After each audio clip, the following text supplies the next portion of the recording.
earth, you have revealed to little ones the mysteries of the kingdom.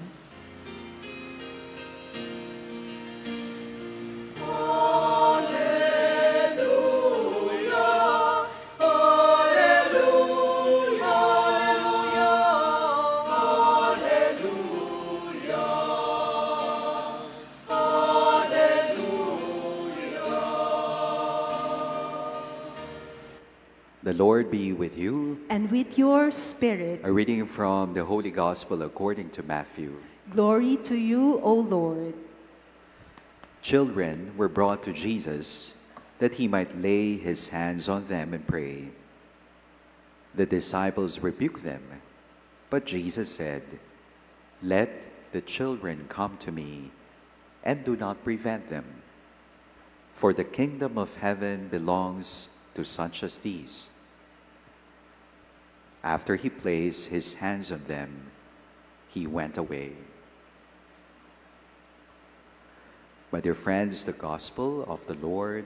Praise to you, Lord Jesus Christ. Good afternoon, sisters and brothers in Christ. Good afternoon, Father. Peace and blessings to everyone. One of the deepest desires of the human heart is belongingness to God's kingdom.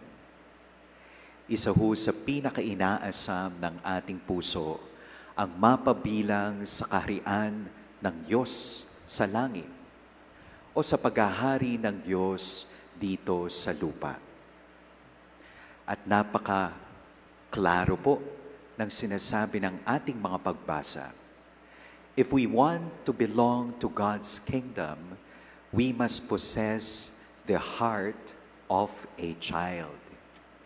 We must be childlike, not childish. One time I was driving and I saw this car sticker. It says there, "Growing old is mandatory. Growing up is optional." We must be childlike, not childish. God loves a grown-up's head and a childlike heart. In our first reading today from the book of the prophet Ezekiel, in spite of the infidelity of Jerusalem, of the Israelites, God remains as a loving father. Israel, turned its back on God with its idolatry, with its worship of the other gods. But here, in the first reading, God remains as a loving father. He is angry, but such anger is motivated by love, like a parent to his or her children. It's a loving anger, angry love. In our gospel reading today, Jesus welcomes the children and he blesses them. In Jewish society, the children were one of the most insignificant sectors of society. Walang maibubuga ang mga bata. They are vulnerable. They are always dependent to their parents. But Jesus blesses them, welcomes them, and not only blesses them, he tells the disciples, he tells us, look at children. They are the models if we want to belong to God's kingdom. With their humility, with their simplicity, with their dependence and surrender. 2 points for reflection, 2 challenges. First, we are called to love children. Second, we are called not just to love children, we are called to learn from the wisdom of the children. First, we are called to love children. You know, as a priest, I also minister to colleges, to universities, and you would hear both sides, parents and the children. Some parents would say, you know what, Father, the generation today are a lost generation.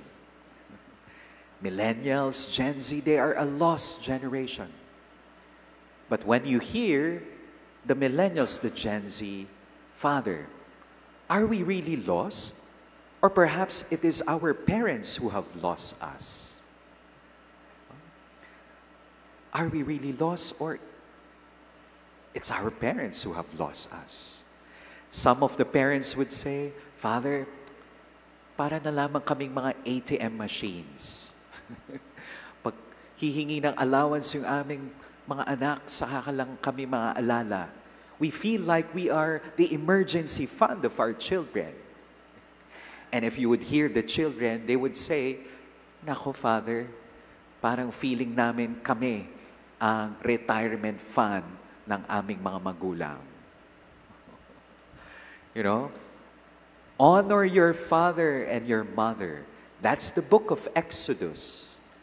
But also in the book of St. Paul's letter to the Ephesians, it says there, do not provoke, parents, do not provoke your children to anger.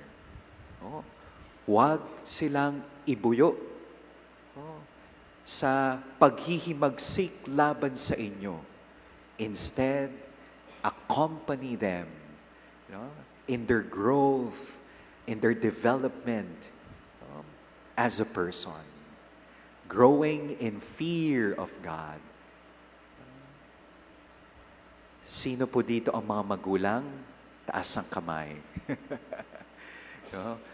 Parents, do you prepare the road for your children? Yes, of course.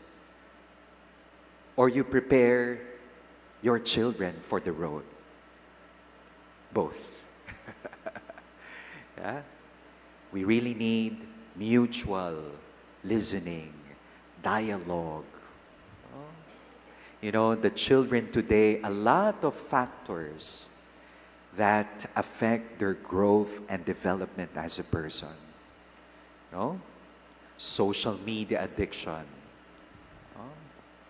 What else? Mental health problems. What else? Of course, issues in the family, parental separation, neglect and abuse. Love your children. But not only loving children, giving them the gift of roots and wings, but it is learning from the wisdom of the children. Ang mga bata, meron po silang natatanging karunungan na tayong mga matatanda, we have to learn and relearn. Ano-ano po yun? Una, laughter, candidness, and wonder. Diba? Tignan niyo yung mga bata. Ang sarap-sarap nilang tumawa because they live at the present moment. Real spiritual life, we need to be serious. But authentic Christian life involves humor, laughter. That sense of wonder, pagkamangha, candidness. What you see is what is there. Hindi katulad nating mga matatanda, kuminsan kailangan nating gumamit ng maskara. Diba? For us to be accepted by society. Another quality of being a childlike is listening. We do not learn in life when we think we're always right. And finally, being light. Diba? Ang mga sanggol, ang mga bata, kayang buhatin ng mga magulang because they are light. Are you light? Are we light? Angels can fly not simply because they have wings. Angels can fly because they are light. Walang excess baggage, kaya sila nakakalipad. they can move forward, in their life. Love children and learn from the wisdom of the children. Amen.